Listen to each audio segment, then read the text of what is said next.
Pansamantalang ipinasara ang planta ng kemikal sa Marilao, Bulacan kung saan nagkaroon ng pagsabog kahapon. Saksi si Julio Segovia. Dinatnan ko pang butas ang kisame ng tahanang ito sa Barangay Loma de Gato. Isa sa mahigit 30 bahay na naapektuhan ng pagsabog ng tanker ng isang plantang may lamang hydrogen peroxide. Ang bahagi ng kisame, bumagsak daw sa 44 na taong gulang na si Winnie Lucio. Na bagamat tumangging humarap sa kamera ay nakumpirma kung may pasapa sa paa. Dahil sa pangambang dinanas ng maraming residente, aalalay na raw ang Social Welfare Office ng probinsya. Pagkakandak ng stress debriefing yung social worker na naka-assign dito. Ang isang apo ni Aling Julia Biertas, may-ari ng bahay na pinakanapuruhan ng pagsabog. Takot na takot raw.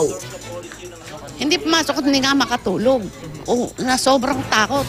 Biglang ang nilagnat ayaw nga umuwi dito sa bahay namin nandyan sa kapitbahay. Sa lakas ng pressure, mula sa mismong blast site mabilis daw na lumipad ang malaking bahagi ng tangke.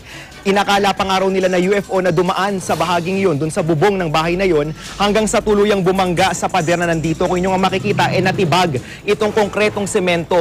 Nawasak naman itong bakal na gate hanggang yung sa kaputol, napadpad pa dun sa bahaging yun ng veranda.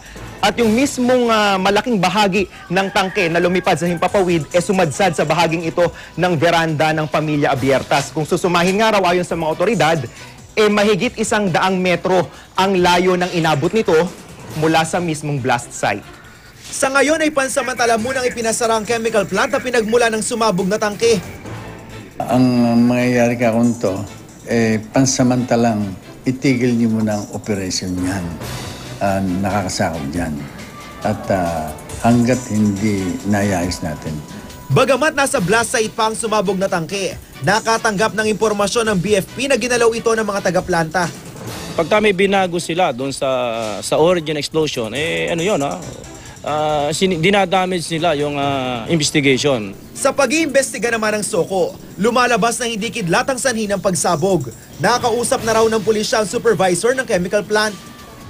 One of the supervisor ng establishment, napansin niya yung tangke nag-iinit. Tapos merong paghuni na narinig at binigyan niya na warning ang mga tao na mag-evacuate kaagad. Ilang minuto nga nagkaroon ng explosion. Hindi naman itinanggi ng lokal na pamahalaan na nabigyan ng permit ang planta noong 2010. Dahil daw sa 2006 zoning ordinance na nagdeklarang residential at commercial area ang naturang lugar. Yan ay kahit pa industrial ang kategory ng ganitong pabrika na dapat ay may layong 500 metro sa mga bahay. Ayon sa patakaran ng Housing and Land Use Regulatory Board o HLURB na sinagundahan ng BFP. Ako si Julio Segovia, ang inyong saksi.